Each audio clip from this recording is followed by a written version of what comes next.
Hi everybody, today let's take a look at the Hasslefree miniatures, El Mariachi and Stephen King's Pennywise from the movie It. I painted both of these in using only contrast paints, and I mean this, one of those Bob Ross surprises. Showed kind of how contrast paint can be used to paint a brightly colored fig, as well as kind of a more monochromistic, one or two color fig. But let's look at the mariachi, and it does look like Antonio Banderas, and he's got his guitar case and a shotgun, and he's got his mariachi pants, and it's on the other side. This one for the guitar case and his hair, I used basilicanum gray. I found that if you you can vary the color, even though it's one paint, you can make it look like two different colors by putting an extra coat or two. You probably figured it out yourself. And then with the I used Templar black for his suit and apothecary white for his shirt. The shotgun was just I think it was I put a coat of Templar black and one of the brown colors, and then the base, of course, is just like a single, maybe thinned down coat of basilicanum gray, and the flesh is thinned down Gilomont flesh. I really like this figure. Hasslefree does a lot of miniatures that are based on movies and iconic things. They have a Bruce Lee figure. They have I Dream of Jeannie. Just scads of them. And this one I'm going to put with Danny Trejo figure that Hasslefree makes. And trust in Trejo. Machete kills. So I'll have the El Machete and the Mariachi fighting zombies in Zombieland. So that's what I'm looking forward to. And you notice it's kind of somber, monochromistic. I'm probably saying that wrong, but one color.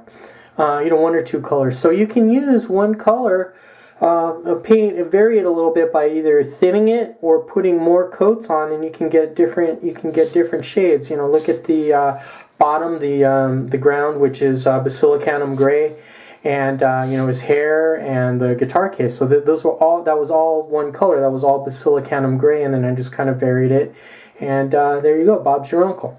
Now let's take a look at Pennywise from Stephen King's It, and this one is really, it's really bright. I made sure to, I spray painted in Army Painter white. I'm sorry, Games Workshop, I'm not going to spend $20 on a can of spray paint. The Army Painter one works just as well. But anyway, I used the one of the yellow colors. It was either Nasdrag or Andin. For the pants, for the yellow pants, red shoes. I used the orange color, Fire Griffin orange, for the nose, the buttons, and the hair. And then for the face, I used apothecary white as I did for the gloves and part of that little Elizabethan pie plate thing. When you show it up close, I kind of missed a couple of spots. But anyway, looks good from 2 feet away, which is what you want. And I kind of threw in a little basilicanum gray into his mouth.